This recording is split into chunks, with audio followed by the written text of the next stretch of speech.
10 years ago, the massive manhunt for two convicts from Dannemora State Prison was going on right now, about a week and a half in.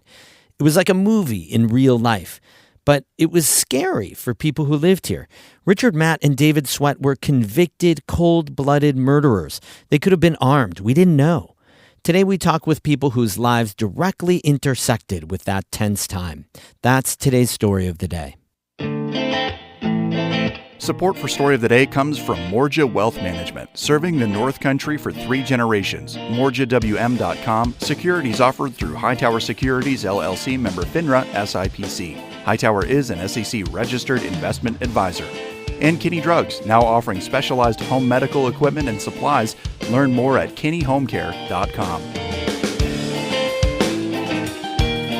Hey, I'm David Sommerstein. It's Tuesday, June 17th. First up, about a third of the North Country's population is on Medicaid, a federally subsidized health care program. President Donald Trump wants to slash it and limit who's eligible.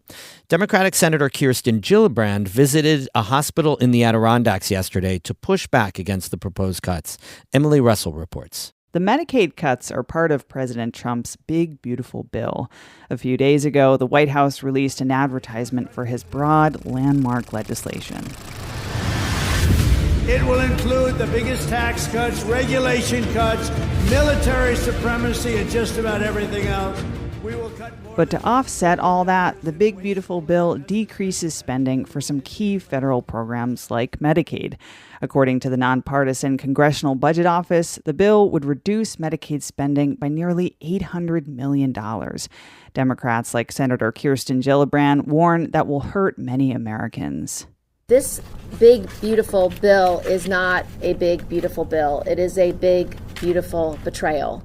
Gillibrand was in Saranac Lake on Monday, where she toured Adirondack Medical Center. It's the largest hospital in the park and the region's biggest private employer. Gillibrand said that Medicaid cuts would destabilize healthcare across the region, hurting both providers and patients. Here in the North Country, the numbers are very troubling. Over 2,600 jobs could be eliminated right here in this congressional district. We have a lot of low-income families who can't afford health care. In the Adirondacks, many of those families access health care through the Hudson Headwaters Health Network. That network of small clinics gets federal subsidies to serve lower-income regions that are also considered medically underserved. Tucker Slingerland is the CEO of Hudson Headwaters and met with Gillibrand on Monday. He said one of the biggest impacts of cutting Medicaid is forcing people to rethink their health care because of what it might cost. When you call the ambulance, you don't want to be thinking about the bill. When you see your provider for routine health care that prevents problems down the road, you do not want to think about the expense. Because when people do that, they tend to forego care. And when people forego care, one minor medical problem could turn into a major life-threatening one. The Senate is currently working on its version of the big, beautiful bill. It's expected to vote on the legislation in the next week or so. Emily Russell, North Country Public Radio, Saranac Lake.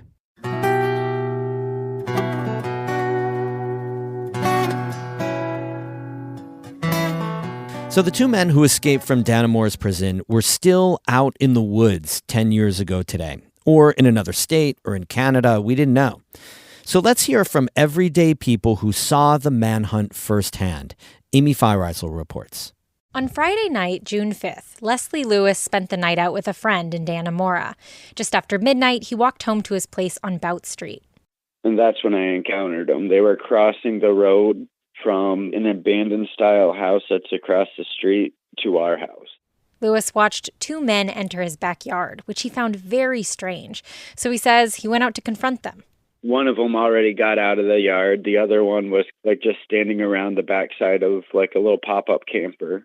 Basically, I'm like, what the hell are you doing here? Why are you here? He's like, sorry, wrong direction, and basically took off.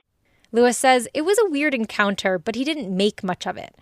But by the next morning, the news was out. Two convicted murderers, Richard Matt and David Sweat, had escaped by tunneling out of the prison, into the town's sewer system, and out a manhole on Bout Street, where Lewis lived. These guys were just wearing normal civilian clothes, so I'd never thought anything about it. I didn't know anything was going on until the next morning when I got woken up by the cops. Lewis told them what he'd seen, including a crucial detail, that one of the men had been carrying a soft guitar case. That helped prison officials confirm it was the escapees, as Sweat had kept a guitar in his cell, and they believed he might be carrying tools and clothes inside its case. But by then, the men were gone.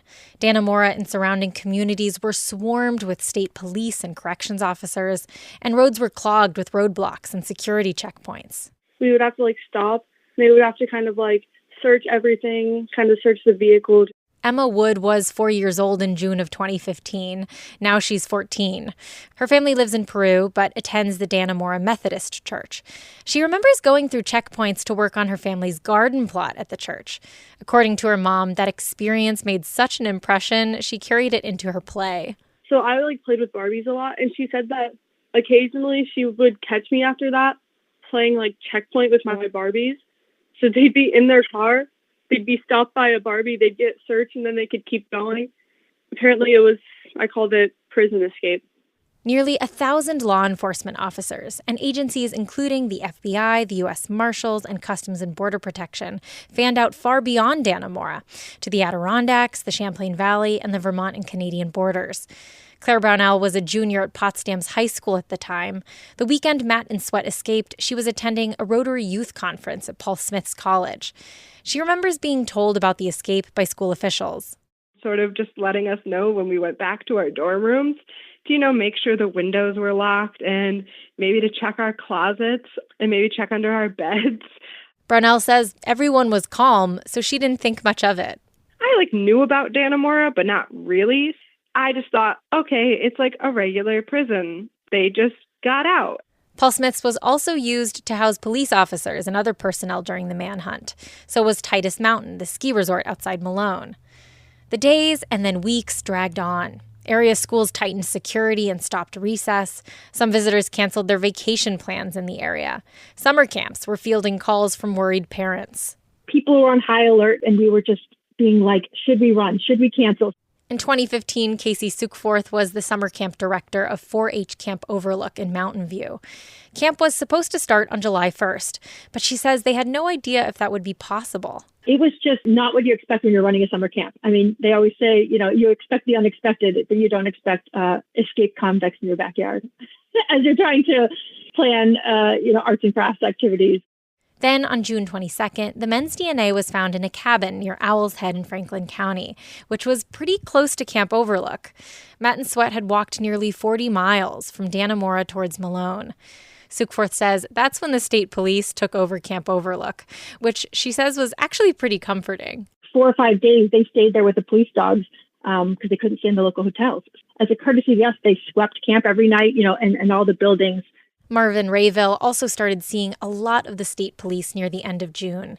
He lives on Route 30 in Duane, just south of Malone, and the manhunt for Matt Sweat heated up in his front yard, literally. It was solid with cars, state trooper cars, all up and down right here. They knew that he was right in this area. Rayville says he let the state police use his bathroom and post up on his deck. The last 2 nights, I had state troopers stayed right here, right up on the deck. And they had spotlights out by then. This was his last stand, here. On June 26th, Richard Matt was shot and killed in the woods not far from Rayville's home. Rayville remembers helicopters landing in his yard. He says that scene is burned into his memory, and it stayed with law enforcement, too. State troopers stop even now. I mean, they'll just about every year take pictures and give me thumbs up.